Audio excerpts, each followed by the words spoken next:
La sauvegarde de la vie humaine en mer est la première mission du préfet maritime de la Méditerranée. Or, on dénombre aujourd'hui encore près de 100 000 engins explosifs, tant en mer que sur le littoral, dans la zone de compétence du préfet maritime. Cela représente un facteur de risque important pour la sécurité des activités humaines en mer, de la pêche à la baignade, en passant par la plongée.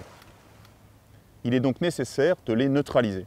C'est la responsabilité du préfet maritime qui l'exerce en employant le GPD, le groupe de plongeurs démineurs de la Méditerranée, de la Marine nationale, dans le cadre d'opérations préparées avec les autorités locales, mairies, aires maritimes protégées et autres. Une fois confirmée la présence de la munition, le GPD procède à sa destruction en appliquant plusieurs mesures, lorsque cela est possible techniquement et qu'il n'y a pas d'urgence.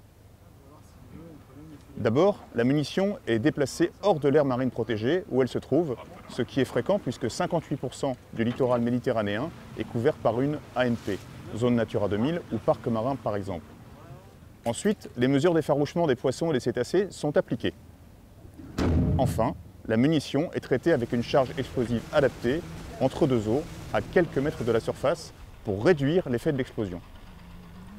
Toutes ces mesures visent à limiter l'impact de la neutralisation sur la faune et la flore marine et ainsi à concilier les deux impératifs que sont d'une part la sauvegarde de la vie humaine et d'autre part la protection de l'environnement. À ce titre, les munitions immergées à plus de 60 mètres ne sont pas traitées, évitant ainsi toute nuisance là où le risque pour la vie humaine est considéré comme très faible. La protection de l'environnement est une préoccupation importante et croissante du préfet maritime. Il cherche toujours à améliorer leur prise en compte dans les opérations qu'il conduit en mer. C'est à ce titre que le groupe de travail TRARMUNIS pour traitement raisonné des munitions historiques a été constitué. Ce groupe rassemble l'ensemble des acteurs concernés par les opérations de déminage. Plongeurs démineurs, Ifremer, WWF, Parc national de Porquerolles.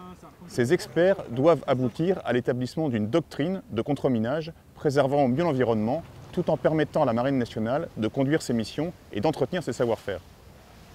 Entre autres pistes de réflexion, l'analyse de la présence des cétacés en Méditerranée pourrait permettre de déterminer des périodes et des secteurs sensibles à éviter pour les opérations de contre-minage.